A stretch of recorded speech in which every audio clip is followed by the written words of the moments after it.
وعليكم السلام ورحمة الله. السلام عليكم. أهلا وسهلا. Welcome. I'm gonna make someone the host, co-host. I was saying, if you don't mind, I'll make you the co-host. That way you can accept people if they come in later.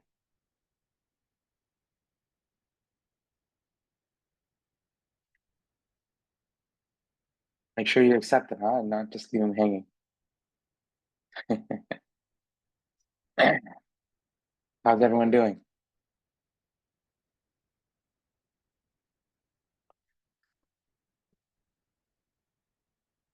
Joining you from the great United States of America again. Returned here for the holidays down in Texas. So if anyone's here, let me know. Inshallah, we'll see you. Alhamdulillah. All right, we'll go ahead and get started, inshallah. All right, inshallah. Bismillah ar-Rahman ar-Rahim. Alhamdulillahi Rabbil Alameen. Wa sallallahu wa sallam ala Sayyidina Muhammad wa ala alihi wa sahbihi wa sallam. اللهم علمنا ما ينفعنا وانفعنا بما علمتنا وزدنا علما. رب اشرح لي صدري ويسر لي أمري واحلل عقدة من لساني يفقه قولي. ولا حول ولا قوة إلا بالله العلي العظيم.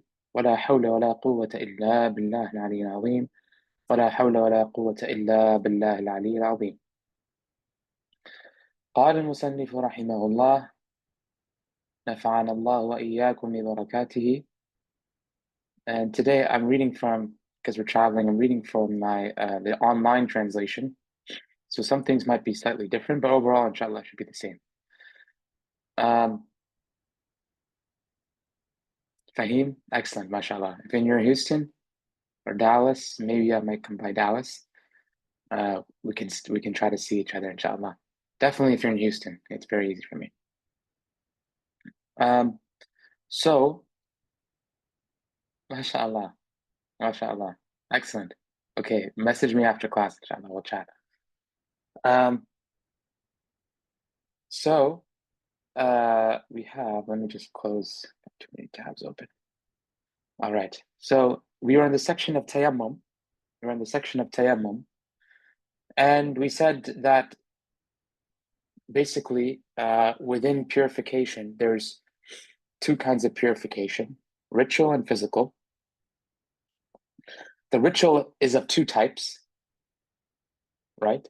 If you're remembering this, you can say it along with me as I say it. The ritual is of two types, either the lesser or the greater, and both of our two types, which are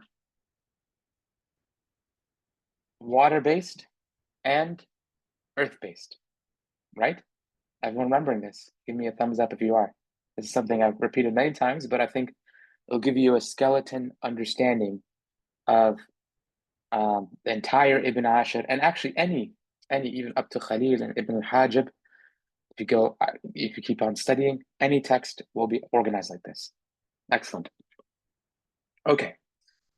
So we said tayammum is a replacement, is the ritual earth-based purification, the ritual earth-based purification.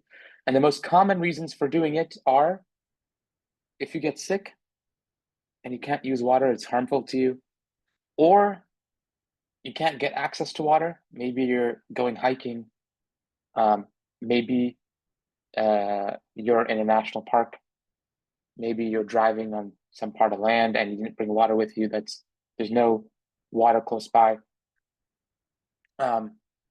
or you're not able to use it in time. And this is perhaps the most common reason that everyone will experience. You'll wake up and there's only 2 minutes left to pray, and it takes you 2 minutes to do wudu, or it takes you even a minute to do wudu, or somebody's in the restroom, somebody's using the only sinks in the house, and you only have 2 minutes left. What do? You do tayammum. Okay? What does tayammum replace? It replaces both wudu and ghusl. For what can you use tayammum? There's two groups of people. Here we differentiate between two groups of people. What are the two groups of people? Anyone want to answer? Well, I'll take a look at Sister Jessica's question, right to send the tayammum question. So for the sick resident or traveler, is this the same for women regarding the Friday prayer? She would just do tayammum for Dhuhr instead. She wouldn't go to the mosque for Friday prayer if she was sick and had to do tayammum. Yes, let me get back to this question because it's a little complicated. Let me get back to this question after this review. So yes, Hussein, one is a healthy resident, and the other is everyone else, basically, who's besides a healthy resident, either you're sick or you travel. So a healthy resident can only do it for fard. غير جمعة أو جنازة إن تعينت. They can only do it for fard, right? And they can't even do it for Jum'ah, okay? The healthy resident cannot even do it for Jum'ah, which relates to the question that Sister Jessica is asking. And then on top of that,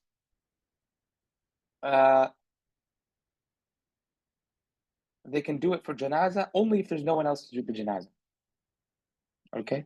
Only if there's no one else on wudu that can do the janazah. All right. So now let us look at Sister Jessica's question briefly. So for the sick resident or the traveler, is this the same for the woman? Basically, you're saying, can she do tayammum for Jum'ah? It's a good question because Jum'ah is not obligatory on her. So you would think that she would, doing qiyas on the traveler.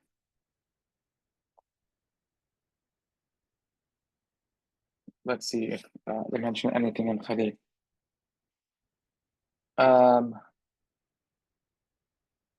أنها بدل قيلة بناء على أنها فرض يومها. الخلاف إذا خشي في الزمان وقت الجمعة مع وجود الماء، أما إن كان فرضه فالتيمم لفقد الماء أو كان بحيث لو ترك الجمعة صلى الظهر بالتيمم فإنه يصلي بالجمعة بالتيمم قاطعا. So if she's going to do, so for the woman, if she's going to do tayammum for dhuhr anyway, and actually this includes the man, there's some tafsir. According to al-Bannani, there's some extra detail. You only don't do tayammum for Jum'ah if you think you're going to miss Jum'ah because you're trying to look for water. Okay? So basically, when do you not do tayammum for Jum'ah? Let's say that Jum'ah is at 1 p.m. and the water's out in the city. I'm back in Houston, so I can give this example. Hurricane happened, tropical storm happened, and they're not fixing the water as usual. Take some time out here in Texas to fix some water. So you have Jum'ah in an hour. You don't have any water at home. You could go and buy water, but that's going to take you like 45 minutes. And then by the time you get to the masjid, it'll take another hour. So do you do tayammum, or do you go and buy the water? You go and buy the water and pray Dhuhr. However, in the case that you are sick, or there simply is no water. So no matter what, you're going to use tayammum. In the case that no matter what, you're going to pray with tayammum, even if you're going to pray Dhuhr, then you just pray Jum'ah with tayammum. Okay? And so for the woman, if no matter what she's going to pray with tayammum, then she just prays Jum'ah. And I think actually, even if she's a healthy resident, she would otherwise pray Dhuhr. Why? Because the khilaf is built upon, is Jum'ah a replacement for Dhuhr or not? So to summarize, for your specific question, Jessica, a woman, if she's a healthy resident,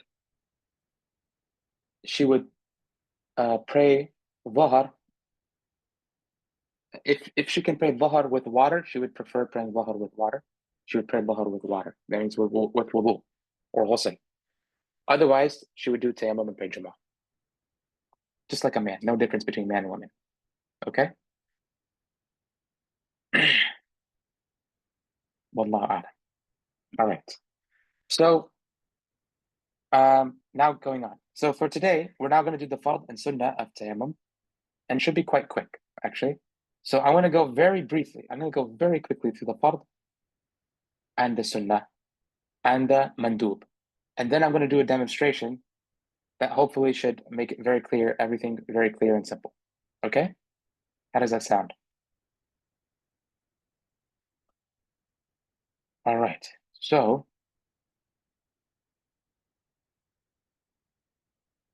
I'll do the demonstration in order, but we'll quickly go through the fard and sunnah in the order of the text. Okay?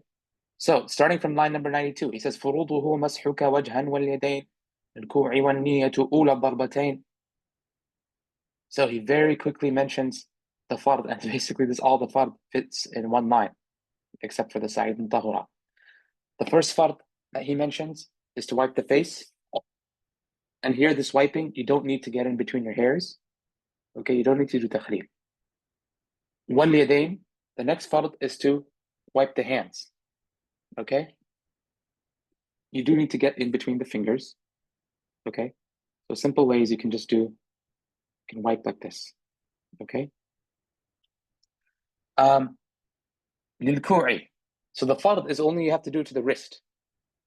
So if you don't even have time, wipe to the elbow in the Maliki madhab, and I believe it's only madhab that allows this, but you can do just to the wrist.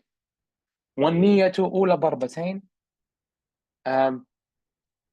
The niyyah is also a fard. Okay? Without which the tayammum will not be correct. Now in tayammum, there are two possible niyyahs. Number one is istibahatu salah. وَنِيَّةُ istibahatu salah. The niyyah to do, you're planning to do something that requires tayammum. They're planning to do something that requires wudu or something that requires ghusl. You're planning to do something like pray, like you wake up, the situation gave, wake up, there's only 5 minutes to pray. There's only 5 minutes to pray subh, and you have to do ghusl. So in this case, you just do tayammum instead. Okay? وَالنِّيَّةُ أُولَى ضَرْبَتَيْن. The second niyyah, so that's the first niyyah, permitting what is not permissible. The second is the fard of tayammum. Now, wudu and ghusl had three intentions. Does anyone remember what the third intention was? 3 possible intentions wudu and ghusl had. The first 2 are quite similar to what we just mentioned, which is the fard of wudu, or permitting what is not permissible. Excellent, Hussein. To get out of the state of impurity, to lift the state of impurity. Now, can you make that intention in tayammum? Can you make that intention in tayammum? And this is not part of Ibn Ashir, but I want to demonstrate this to you because it's a simple difference of opinion where I think you'll be able to reason to some extent. Because I want to show you a lot of people when they study fiqh, it's just very dry. It's just very textbook. It's like memorizing a textbook. And that is quite necessary in the beginning of fiqh. But as you advance in fiqh, you'll actually see that fiqh is a living intellectual science. It is also an intellectual science. The intellect, yes, it's built on the tradition. It's built on the Quran and the Sunnah and the sayings of the ulama. But nonetheless, there's a lot left to reason in your mind. And for those of you who like that reasoning and like that thinking, and eventually that flexibility that learning fiqh brings, you will enjoy fiqh as you progress. So let me give a little bit of color on this khilaf. Can you make tayammum? Can you make tayammum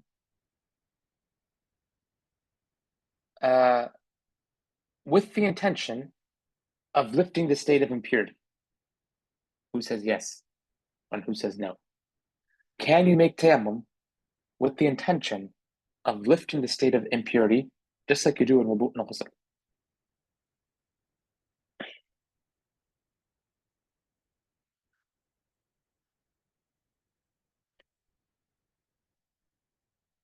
All right, nice. There's some difference of opinion. I like that.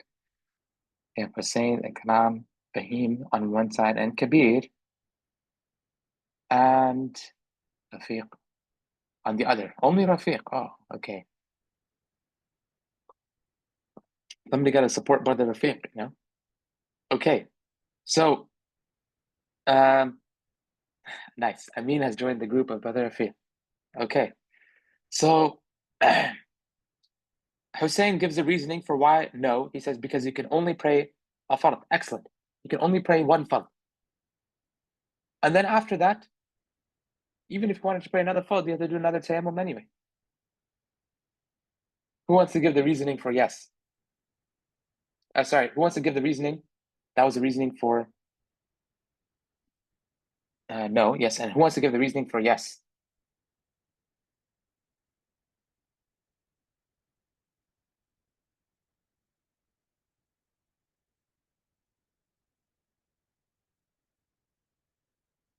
Hmm?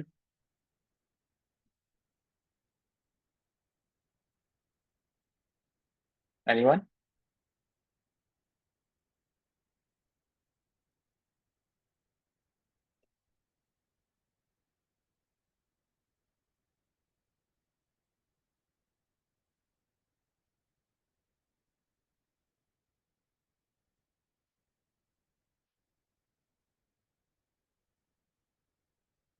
You were confused, you thought of fulfill the obligation. The reasoning for yes is simple, is that um, how can you pray in a state of janaba? How can you pray in a state of uh, ritual impurity when ritual purification is one of the requirements of prayer? Okay? Does that make sense? How can you pray in the state of ritual impurity if ritual purification is one of the requirements of prayer? Aha. And excellent. That's what I was going to ask next. So what our Sheikh al-Maghili has said combines both. Excellent, Hussein. That it temporarily lifts the state of impurity. And Jessica as well. It temporarily lifts the state of impurity for the prayer, and it's a limited lifting. It temporarily lifts the state of impurity for the prayer and for the fard, if you're a healthy resident. And then the state of impurity returns, and which is why you eventually have to do a ghusl or a wudu. Okay? Just wanted to share that. As you can see, it takes some thinking, right? It's not so simple. Everyone thought they got the answer right away. No or yes, but it takes some thinking. Okay?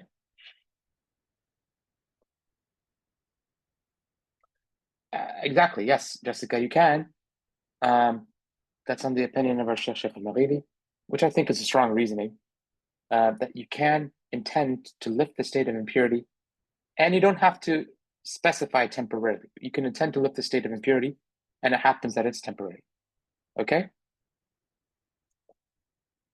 I hope everyone enjoyed that little intellectual reasoning, as you can see. And this is just a snippet.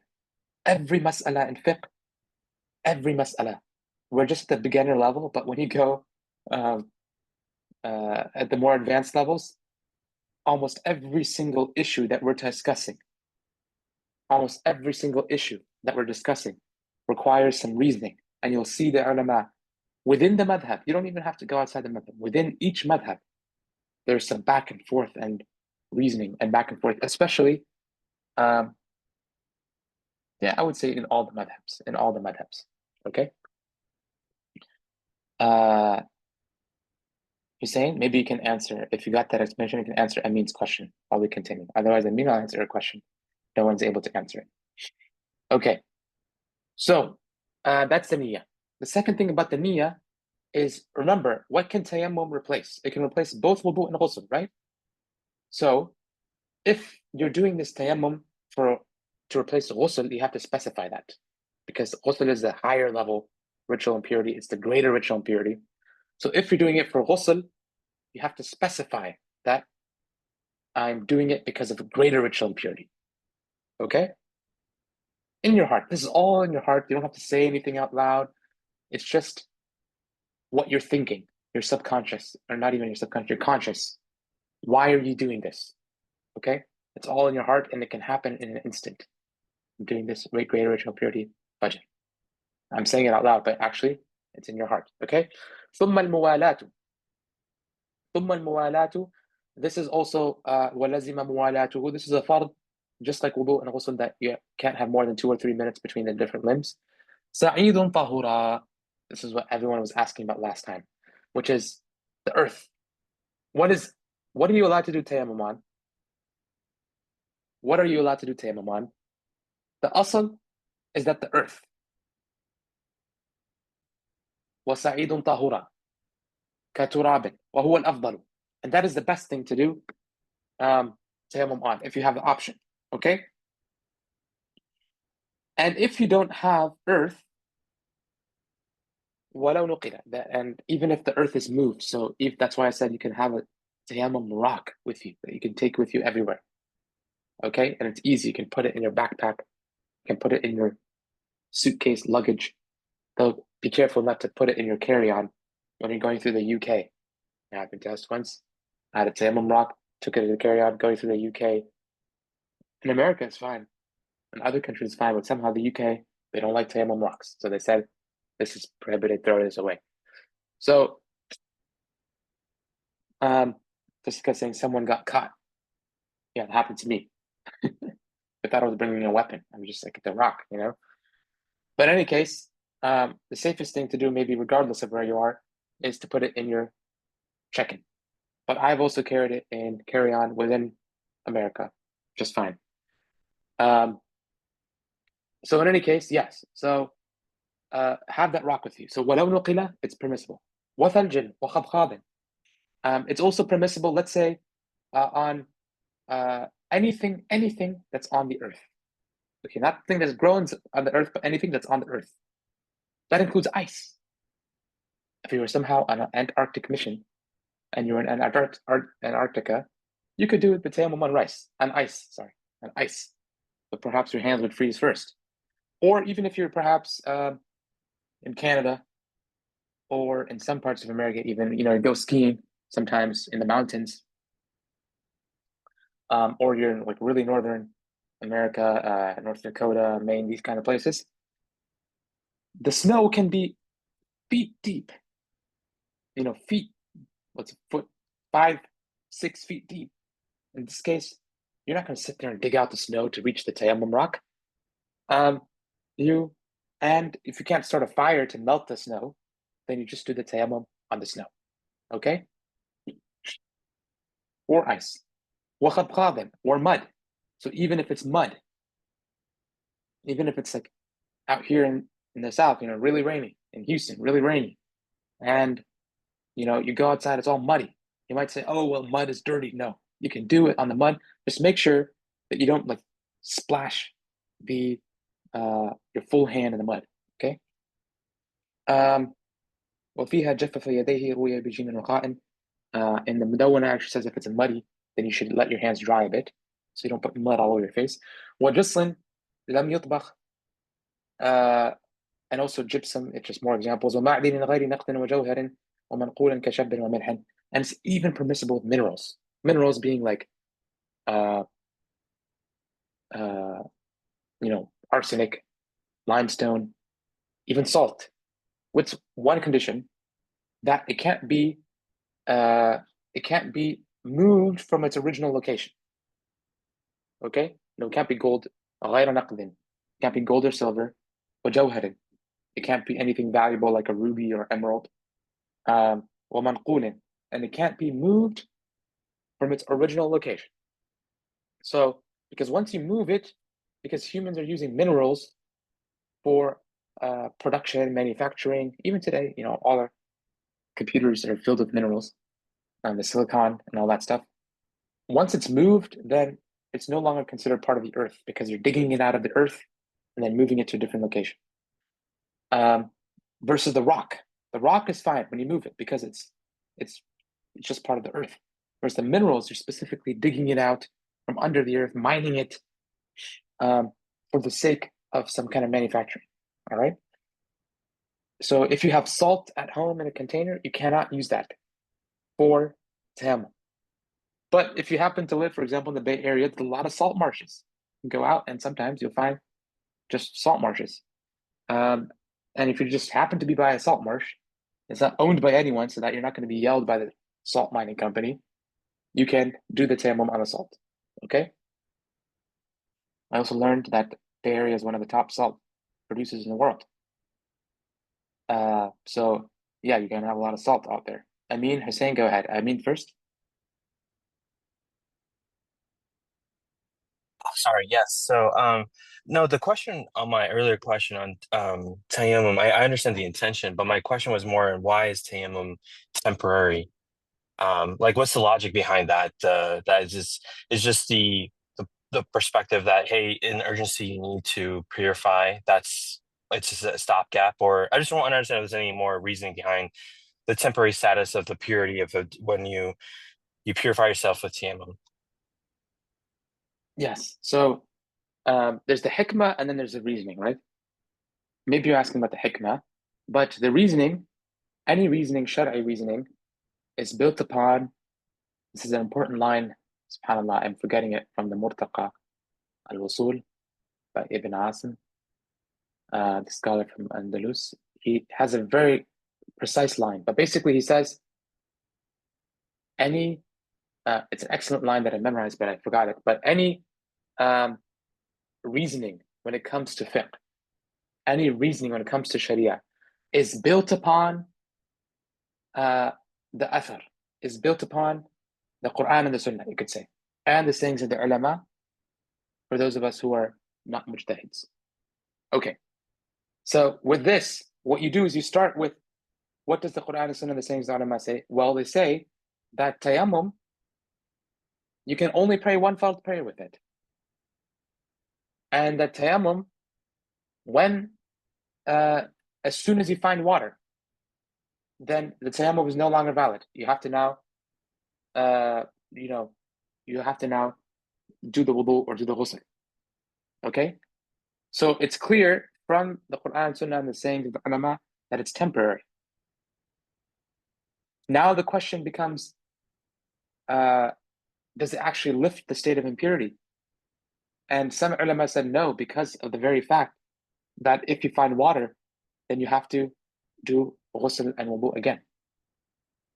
Okay? So how can you say it lifted the state of impurity? If it lifted the state of impurity, you wouldn't have to do ghusl and wudu again. When you do ghusl, you don't have to do ghusl again. When you do wudu, you don't have to do wudu again, right? But when you do tayammum, you have to somehow do wudu and ghusl again. And what Shaykh al-Maghili, how he joined between the two opinions, he says it lifts it, but it lifts it temporarily until water is found or one fard prayer is completed. Does that answer your question, Amin? Yeah, it does. Yeah, I didn't know the background, but just like all I appreciate that. Yeah. Does that allow you? No, it's an excellent question. And when I find that line, inshallah, I think I have the book with me. It's a really precise line, and I think something that everyone should try to memorize, especially if you know Arabic, because it's something that comes up frequently with normal people. By normal people, I mean the normal masjid goer, is they think they can always reason everything in the Sharia. And they say, look, the ulama are reasoning it. They're saying this, look at this situation compared to that situation. Now, the difference between the two, the ulama reasoning it and the normal masjid goer reasoning it, is the ulama are building or reasoning on top of the Quran and Sunnah, whereas the normal masjid goer is not. Okay, so it's an excellent question. Thank you for bringing it up. The person doesn't have to do it again if water is bad. I'll go back to that. If you need to preserve water for drinking, could you use tayammum? Yes, you can. Matthew, yes, you can. If you fear that somebody is going to pass away or is going to face harm because you will use that water for wudu instead of them drinking it, even if it's any animal, even if it's an animal that you just come across in the desert, there's a thirsty dog, you give the water to the dog and you do tayammum. Okay. Hussein, go ahead. So earlier you were mentioning the minerals like salt. So does that mean if you go to the ocean and you filter out the salt from the ocean with a filter, get the salt? Is that taking it out of its original spot? Can you Yes. use salt or not? No, that is taking it out of the original spot. That is taking it out of the original spot. Plus, if you're Oh, near the ocean, unless you're sick, but if you're near the ocean, you just do wudu with the ocean water, right? Unless you're oh, sick. Yeah. uh, Because the ocean water is pure and purifying, right? Um, Jessica says, why is it temporary then? Does that logic reasoning go for the sick person too? No. But even for the sick person, if their sickness is lifted, or even for the sick person, they can only pray one fard. They can't pray two fard with one tayammum. So once that one fard is over, they have to do another tayammum to pray another fard.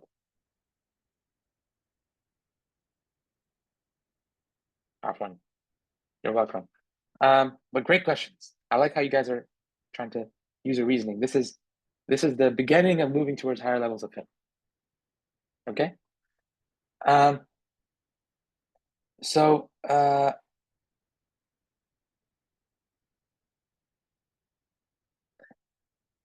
yeah, reading the Mus'haf, it's again the same. The healthy resident can't do it except after a fard, whereas a sick person or a traveler can do it.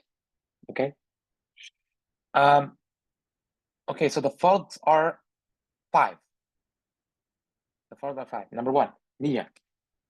Number two, Ula Darbatain, striking the earth. And this striking, that's the end of line number 92. The striking of the earth. The striking, he says strike, but it's not like a kung fu or karate strike. Okay, for those of you who are familiar with the martial arts, you don't have to like slam it hard and say, oh. All you do, you take your hand, you put it on the earth. That's it. And sometimes you can even take the stone, if the stone is small, and rub your hand with it instead. Okay? That's a strike. That's number two. Number three is the earth. Number four is wiping the face. Number five is wiping the hands. And number six is muwalat. So there's six, which is continuity, just like wudu and ghusl. Then he says, وَوَصْلُهَا بِهِ وَوَقْتٌ حَضَرًا. وَوَصْلُهَا بِهِ وَوَقْتٌ حَضَرًا.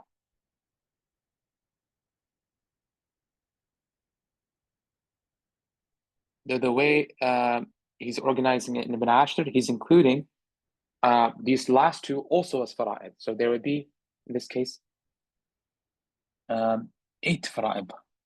Though not all authors include it as a fara'id, it could be considered a condition. Okay?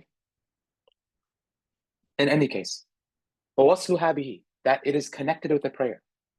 So let's say again, Houston, hurricane happens. The whole city, the water is broken. If the water is broken at home, the water is broken in the masjid. The person says, you know what? I'll just do tayammum at home, and then I'll go to the masjid, go straight for prayer. No, you have to do tayammum at the masjid, which is why every masjid, you have to do tayammum right before the prayer. You can't have more than a 2 to 3 minute gap, just like the limbs of wudu, okay? Or like the limbs of even tayammum or ghusl. Can't have more than a 2 to 3 minute gap. It has to be right at the masjid, right before the prayer. That's why every masjid ideally should have a tayammum rock or soil or such. وَوَقْتٌ حَضَرًا. Somebody's sick at home. They have pneumonia. They can't do wudu.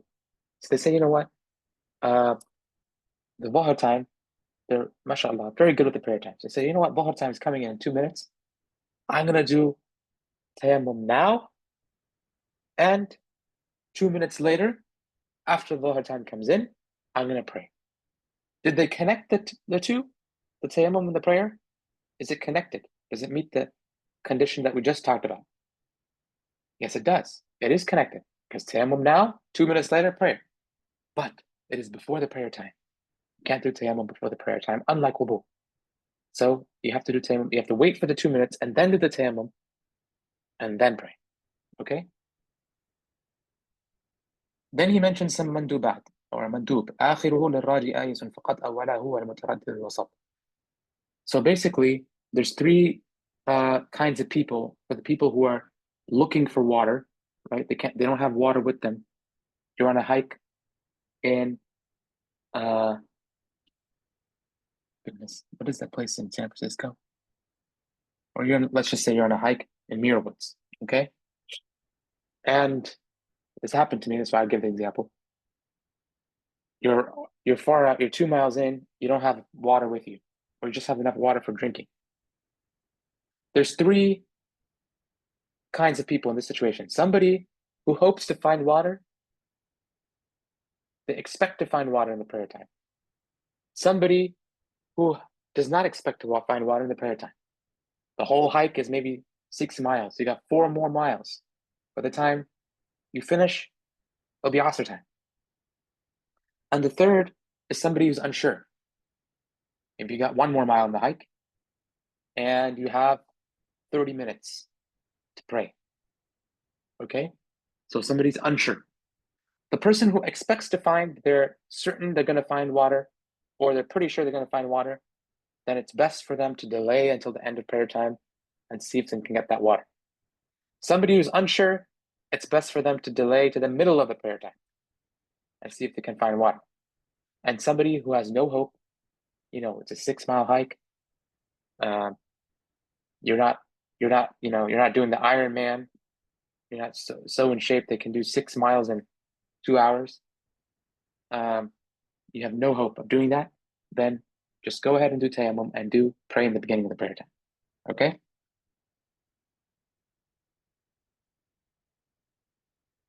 That is correct, Jessica. It's a condition of validity.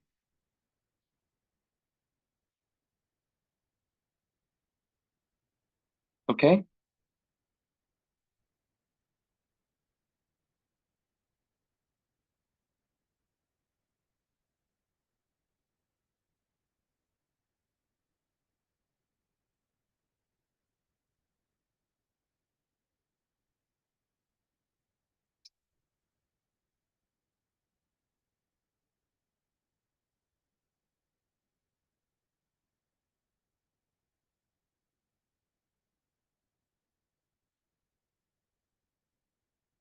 فعله في الوقت.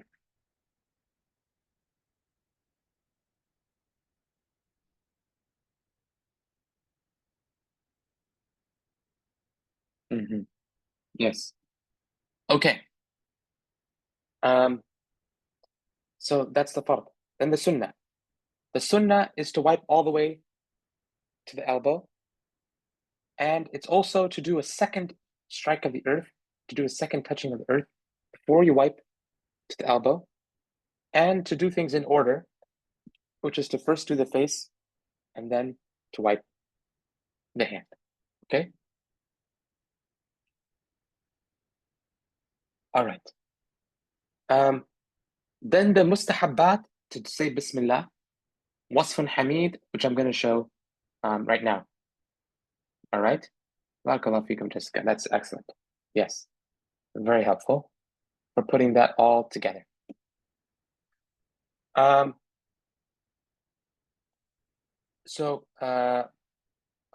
wasfun hamid, which I'm going to show right now. Then he talks about the things that break tayammum. All right, so let me very briefly show how you do tayammum. And I don't have tayammum rock, is somewhere in our luggage, so I'm just going to use here my wallet as a tayammum rock, okay? A modern tayammum rock is a wallet. All right, so the first thing you're going to do, wasfun hamid is mandub. It mentions this on line number 96. It says in the translation, its mandubs are beginning with saying Bismillah and performing it in a praiseworthy transmitted manner. That is wasfun hamid. Okay? Line number 96. All right. So the first thing you're going to do is you're going to say Bismillah. And then with the Niyyah, you start wiping your hands. What's the Niyyah? I intend to pray Fajr Salah from a state of janaba. with this tayammum. Okay, that's in the heart. I'm saying it out loud so you can hear, because right now you can't read my heart. But the niyyah, you make that niyyah as you're wiping the hand. With this foot. Okay? And make sure you wipe the sides as well. Okay, and make sure you wipe the top of your fingers. Now, with this wiping, that first wiping is fard. Then you wipe the face. Entire face. Like you do in wudu. The only difference is you don't need to do takhleel. Okay? You don't need to get in between the hairs. Not at all. That doesn't matter if your hair is thin or thick. Then you do a second wiping. And this wiping is sunnah. As we said, the second wiping. The second strike, the second darb is a sunnah. And then I'll demonstrate the wasf hamid. Okay? If you don't have time, you could just wipe your hands. So literally, the minimal tayammum should take no more than 10 to 15 seconds. 10 to 15 seconds. If you just wipe your hands. But now I'm going to demonstrate the whole wiping with the whole arm. So what you do is you start from بظاهر يمناه بيسراه إلى المرفق. بدء بظاهر يمناه. You start the right with the left, and you go إلى المرفق, all the way here. Then you bring your hand around. I hope it's easy to see. Bring your hand around and wipe all the way to the top. Okay? And then what you do, it's clear we can see. Okay. Then what you do is you do the same for the left. Okay? All the way. And then this is the front of my arm, I think. Okay? All the way to the top. Now what to do is the difference between in wudu, the water gets in between your hands, in between your fingers. So you can just wipe like this, right? Between the fingers, you can interlace like that. But in tayammum, the water does not get between the fingers. So what you have to do is you have to take your finger and wipe like this between the finger. And similarly for the left hand, wipe like this between the finger. Okay? Halas, that's it. You're done. Now, even with me talking, it took some time. Let's time it, actually. I'm going to time it. I'm going to do the whole thing with this wallet. Let's see how long it takes. When it hit the 10-second mark. Okay, Bismillah. Wipe the entire hand. Wipe this entire hand. Okay. Wipe the face. Okay. Then wipe again. Then wipe again. Wipe the hand. Wipe this hand. Make sure you get the tips of the fingers. Then you run your finger like this. Then run your finger like this. And that took about 30 seconds. Okay? So as you can see, tayammum, very fast. And that's the full tayammum. If you just wipe your hand, you can just stop at your hand. And no second strike, even less. 15 seconds. Okay? Finally, he mentions some things that break tayammum. For everything that breaks wudu breaks tayammum. He says on line number 96, مِثْلُ الْوُضُوءِ وَيَزِيدُ. The acts which break dry ablution are similar to the acts which break wet ablution. وَيَزِيدُ. And there's one more thing, though, that breaks tayammum. وُجُودُ مَاءٍ قَبْلَ أَنْ صَلَّى. If somebody finds water before they pray. So, for example, there's no water in Houston, hurricane, again, situation. Water pipes are broken. City is too lazy to fix it fast. So, you're about to pray Dhuhr. You did your tayammum, you're about to pray Dhuhr. Your friend comes running. He says, Hussein, I got some water. I got some water. What do? You don't at that moment just say, pretend to ignore him and just say, Allahu Akbar. Start. No. Because as soon as your friend said, I got some water, and you heard it, your tayammum is actually broken. Okay? So that breaks your tayammum if the water is found. وَإِن بَعْدُ. However, if the water is found after you pray, yu'id. It's mustahab to repeat the prayer. وَكُلُّ إِعَادَةٍ فِي الْوَقْتِ مَنْدُوبٌ. It's the important fiqh principle. Any repetition during the prayer time is mustahab to do. Anytime you see it in a text, whether here or in Akhbari, or in Risala, or in Ashmawiyya, or in Azziyya, whatever. Anytime they say repeat the prayer in time, it's mustahab to do. Okay? So he says repeat within time. In yakun, if they find the prayer, if they find the water after. Like someone who fears a thief, someone who feared getting water because there's some highway robber. Warajin qaddama. Or similarly, someone who brought forward, we said that somebody's on a hike. They only have 1 mile left in the hike. They don't have water at that time, but they hope they think they're able to reach back to base camp, or whatever the starting point of the hiking trail, where there's a water fountain, they could do water. But they pray anyway. They pray anyway. This person, it's mustahab for them to repeat the prayer. وَزَمِنٍ مُنَاوِلًا قَدْ عَلِمَا. And similarly, a sick person, for example, they're in a hospital, they're sick.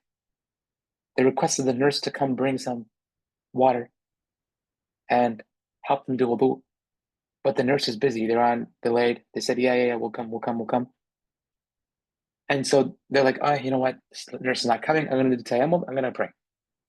Finally, the nurse actually does come before the prayer time goes out. So in that case, it's mustahab to do wudu and then pray the prayer again. Okay? Any questions for there today? We'll stop there for today. That finishes the section on tayammum. And next time we'll begin on salah, alhamdulillah. So we actually finished the section on purification, which is the part 1 of the book. And next time we'll begin on salah. Let me answer some of the questions here. If he were already in prayer, he just keeps on praying. Yes, Jessica. If he's already in prayer, he just keeps on praying.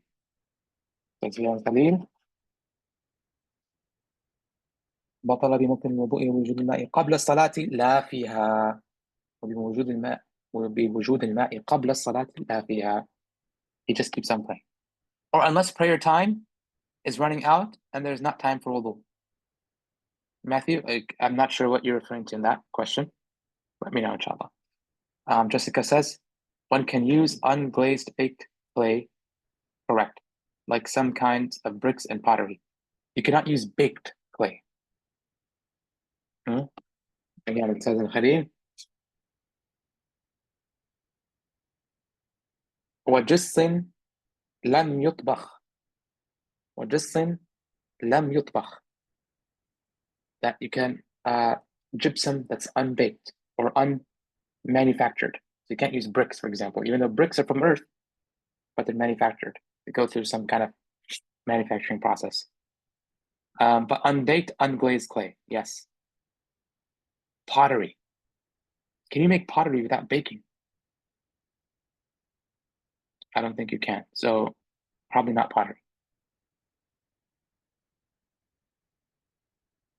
Let me know. I'm not familiar with pottery, so I don't know if you could do it without baking. Can you repeat mandubat? Yes, mandubat are only 2. There's only 2 mandubat, and that's mentioned on line number 96. Okay, so you can always remember. My job is to connect you with the text, so you can understand the text. So if you go back to line number 96, mandubuhu tasmiyatun wasfun hamid. The tasmiyah, the bismillah, and the praiseworthy manner of wiping the hands, which is go like this, from the outside first, and then this outside, inside, and then to do the fingers. Okay. Then the discovery would not break tayammum.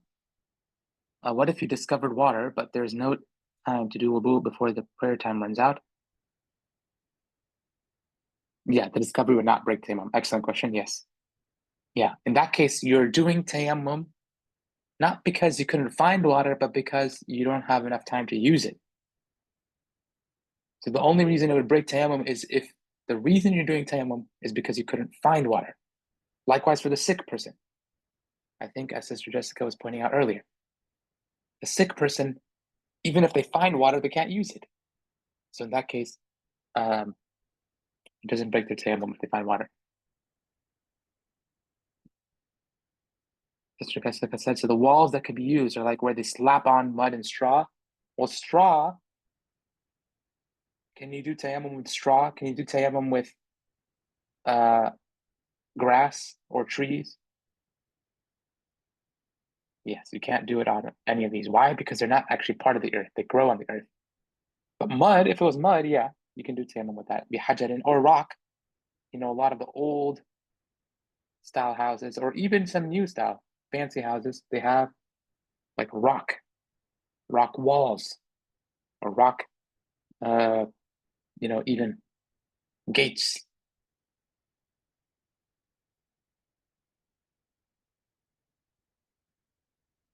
Yep, excellent. Yeah, stacked rocks. I actually saw them. Yeah, with my own eyes. Stacked rock houses.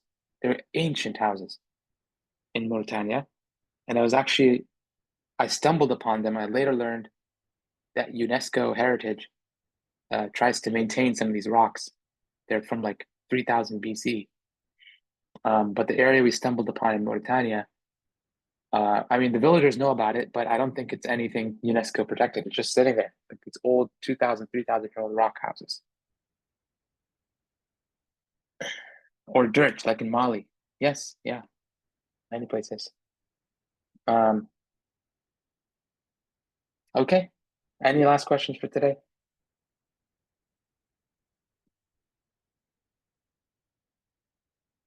In that case, we'll wrap up for today. Fahim, send me the message over WhatsApp. Everyone else, we'll see you again soon, inshallah.